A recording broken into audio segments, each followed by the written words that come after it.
मणिपुर नामक गांव में रणवीर नामक एक कार धोने वाला अपना व्यापार चलाता था। रणवीर को कारों से बहुत लगाव था। उसके साथ अच्छे कपड़े पहनना और अच्छा दिखना भी उसे बहुत पसंद था। अगर कोई रणवीर के कपड़ों की या उसके चेहरे की प्रशंसा करते हैं तो वो बहुत खुश हो जाता है। यही उसकी सबसे बड़ी कमजोरी है। रणवीर के पास गांव के लोग अपने अपने कार को साफ करवाने के लिए लेके आते थे। वो उससे कहते थे कि कार की सफाई अंदर से और बाहर से होना चाहिए, लेकिन रणवीर गाड़ियों को कम से कम 2 दिन तक अपने पास रखता था। अगर रणवीर के दुकान में आया हुआ कार उसे बहुत अच्छा लगा तो वो 3 या 4 दिन तक वापस ही नहीं देता था। रणवीर अपनी यात्रा के लिए कारों का उपयोग करता था और अपने दोस्तों को प्रति घंटे के हिसाब से कारों को किराए पे देता था।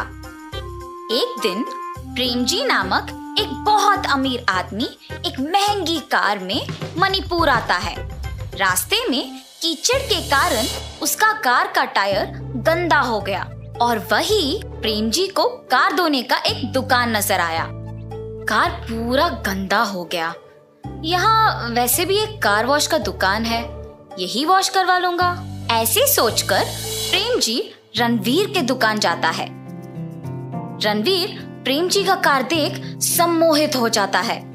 प्रेमजी आके बात भी करता है, मगर रणवीर की आंखें तो सिर्फ उनके लाल रंग महंगी कार पे होता है और वो उनकी बातों पे बिल्कुल ध्यान नहीं देता है। बाबू इधर देखो, सुनाई दे रहा है? तब रणवीर प्रेमजी को देख अतिथि का गौरव देता है। बैठिए सर, इस कुर्सी में बैठिए। ऐसे कुर्सी साफ करके बैठने के लिए कहता है। नहीं बाबू, मुझे 15 मिनट में निकलना है। तुम अगर कार जल्दी से धो लोगे तो मैं निकल जाऊंगा। क्या 15 मिनटों में? इस कार को कम से कम एक बार तो चलाना होगा। पता नहीं ऐसा मौका वापस कब आएगा। कुछ भी करके आज इस कार को यही रख लेना होगा। बाबू क्या सोच रहे हो? चलो चलो काम शुरू करो। सर आपका कार देख के पता चल रहा है कि बहुत कीचड़ और गंदगी भरा है। ये सब साफ करने में वक्त तो लगेगा ही। कल इसी समय पे आके ले जाइए। कल? पर शहर में तो चाहे कितना भी कीचड़ हो 15 मिनटों में काम खत्म करते हैं और तुम कल तक का समय मांग रहे हो। यहाँ तो वो सारी मशीन नहीं है ना भाई साहब, आपकी मर्जी है अब। ऐसे कहता है। प्रेमजी भी सोच में पड़ जाता है कि इस कीचड़ भरी कार को लेके वो अपने रिश्तेदारों के घर नहीं जा पाएगा, तो इसीलिए फैसला करता है कि कार को वही छोड़ना बेहतर है। ध्यान रखना, इस कार से मेरा बहुत लगाव है। ऐसे कह के वहां से चला जाता है। रणवीर की खुशी की कोई सीमा नहीं थी। कूद कर नाचते हुए कार में बैठता है।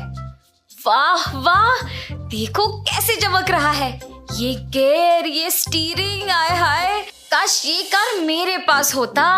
और ऐसे कह के गाड़ी शुरू करता है और ऐसे करते ही गाड़ी तेजी से निकल पड़ती है और ये रणवीर को और भी उत्तेजित करता है। प्रेमजी के नजर से बचने के लिए कार को गांव में नहीं चलाता है और गांव के दूसरे ओर गाड़ी घुमा लेता है।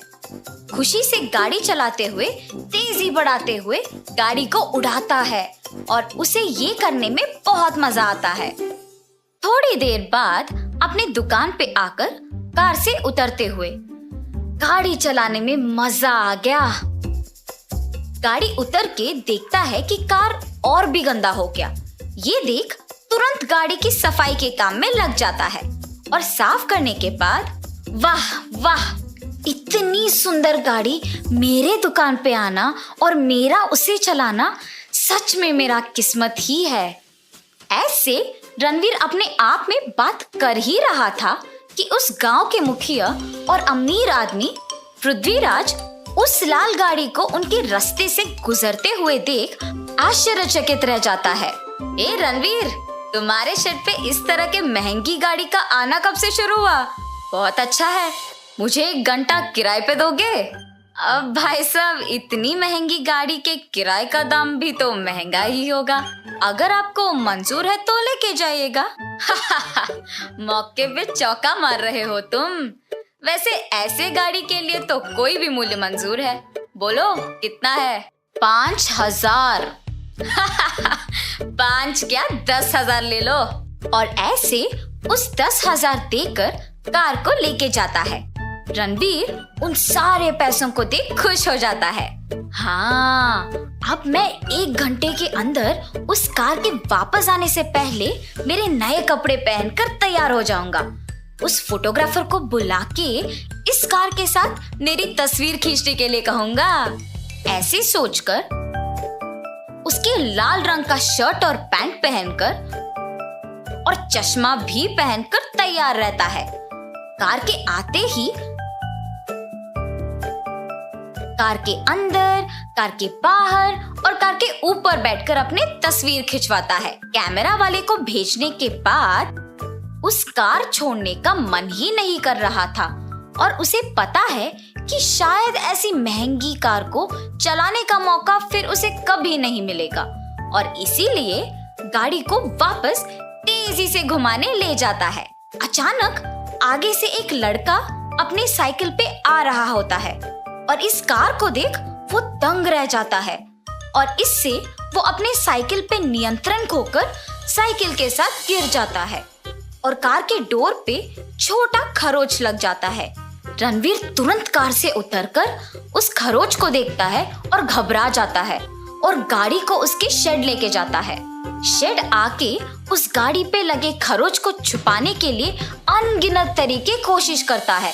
अंत में उसे एक कलर स्प्रे लगा के छुपाता है। अरे बाप रे, अब तो ये खरोच दिखाई नहीं दे रहा। अब तो मेरे ऊपर उन्हें कोई शक नहीं आएगा। कल तक तो ये रंग भी सूख जाएगा। हाँ, ऐसे सोचकर अगले दिन शेड के लिए घर से निकल पड़ता है और उससे पहले ही प्रेम जी शेड आ पहुंचते हैं और उसका इंतजार करते हैं। ये देख रणवीर चौंक जाता है मगर शेड को नकली हंसी हंसते हुए खोलता है। जैसे ही रणवीर कार पे लगे कपड़े को उठाता है, प्रेम जी कार के पास जाके जांचते हैं कि उसने ठीक से सफाई की या नहीं और इस दौरान रणवीर कांपते रहता है। एक जगह पर प्रेम जी कार को छूना बंद करके उसे सूंघते हैं। क्यों सिर्फ इस जगह पे रंग का गंध आ रहा है? रणवीर कांपते हुए कुछ नहीं सर, पता नहीं क्यों।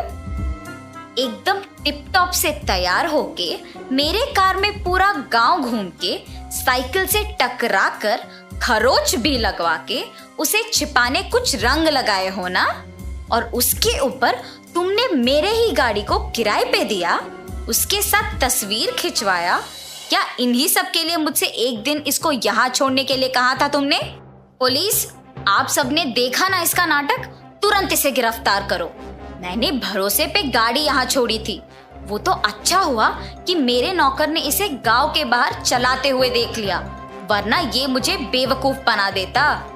मेरे ही तरह किसी और के साथ ये नहीं होना चाहिए और इसीलिए इसको दंडित करना ही होगा। और ऐसे प्रेम जी रणवीर को गिरफ्तार करवाता है। तो इस कहानी का नैतिक क्या है? किसी और के चीजों से हमें लगाव या उन पे लालच नहीं होना चाहिए। जो हमारे पास है उससे संतुष्ट रहना चाहिए।